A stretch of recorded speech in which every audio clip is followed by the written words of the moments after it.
5 things you should be doing to improve focus at work. Are you someone that skips from task to task at work without spending a significant amount of time on any one thing? You probably are if you're reading this article. But that's okay. You're here now, and we're going to work on it. Keep reading to learn the 5 things you should be doing at work to improve your focus and productivity. 1. Respond, don't react. Immediate reaction is something we all feel like we have to do. New email? Read, react, and hit send. New to-dos pop up on your project management system. Do it immediately. Stop. First, unless something's marked immediate action needed, it can probably wait. Stop reacting immediately, and instead take time to work through, think, and respond when you're ready.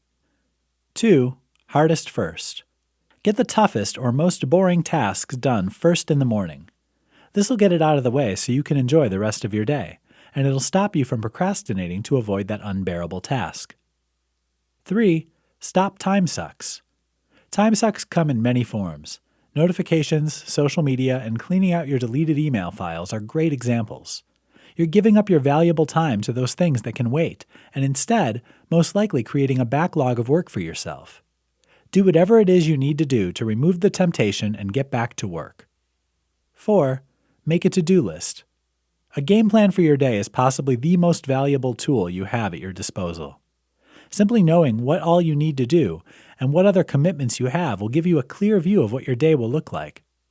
A simple piece of paper with a time ladder and checkboxes will do the trick. 5. Work in chunks. Break your day up into chunks of time. Working for 45 minutes with a 10-minute break will not only make the day go by faster, but it'll also help you to learn how to gauge how long specific tasks take and where your time's being used. Improving your focus at work is about more than exercising your brain to be more productive. It's also about training yourself to work, respond, and plan your day in a way that's most useful to you. This will look different for everyone, but with time and practice, you can become an effective worker.